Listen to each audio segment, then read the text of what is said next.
एक बार गुरु नानक देव जी जगन्नाथपुरी गए।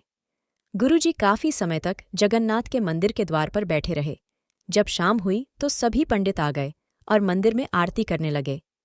गुरु नानक देव जी वहां आडोल बैठे रहे, न खड़े हुए और न ही मुंह से कुछ बोले। सभी पंडित गुस्से में आकर गुरु जी के पास आए और कहा, तुम कौन हो और कहाँ से आए हो?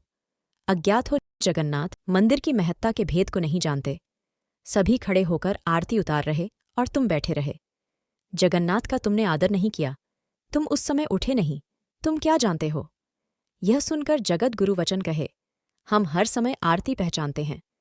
सरब शिरोमणि प्रभ का ऊंचा जस है, उसकी आरती हम सच्चे मन से करते हैं। यह छोटी आरती आप क्या कर रहे हो जिसमें तुच्छ सामग्री रखी हुई है?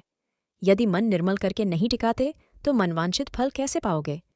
पंडितों ने कहा, वह आरती कैसी है जो आप नित्य प्रति करते हो? बताओ, वह किस प्रकार की है? गुरुजी ने उनकी बात सुनकर एक शब्द उच्चारण करके आरती की रीति समझाई। वाहेगुरु एक है, सतगुरु की कृपा से प्राप्त होता है। सारा आकाश जैसे थाल है, सूर्य और चंद्रमा इस थाल में दिए बने हुए हैं, तारा मंडल थाल में मोती रखे हुए हैं, मलय पर्वत से आने वाली सुगंधित हवा मानो धूप है, हवा चवर कर रही है, सारी बनस्पति ज्योति रूपी प्रभु की आरती के लिए फूल दे रही है। हे प्रकाशवान प्रभु, हे जीवों के जन्म मरण नाश करने वाले, तेरी कैसी सुंदर आरती हो रही है, यह तेरी सन्मुख आरती है। सब जीवों में रुमक रही एक रस लहर जैसे तेरी आरती के लिए नगारे बज रहे हैं। सब जीवों में व्यापक होने के कारण तेरी हजारों आंखें हैं, पर निराकार होने के कारण हे प्रभु तेरी कोई आंख नहीं। हजारों ही तेरी सूरतें हैं, पर तेरी कोई सूरत ही नहीं है। हजारों तेरे सुंदर पैर हैं, पर तेरा एक भी पैर नहीं। हजारों तेरे नाक हैं, पर तू बिना नाक के ही है। तेरे ऐसे अजीब करिश्मों ने मुझे हैरान किया हुआ है। सारे जीवों में एक उसी परमात्मा की ज्योति बरत रही है। उस ज्योति के प्रकाश से सारे जीवों में रोशनी है, पर इस ज्योति का ज्ञान गुरु की शिक्षा से ही होता है।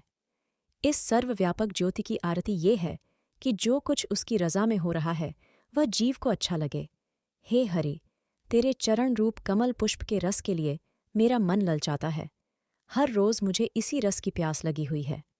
मुझ नानक पपीहे को अपनी मेहर का जल दे, जिससे मैं तेरे नाम में टिका रहूं। करतार की सदा इस प्रकार ही आरती उतारो। अपने मन को काबू करके जो इस तरह करता है, फिर वह दोबारा इस संसार में नहीं आता। यह सुनकर पंडित हाथ जोड़कर कहने लगे, यह महापुरुष है, यह सत्य कह रहे हैं।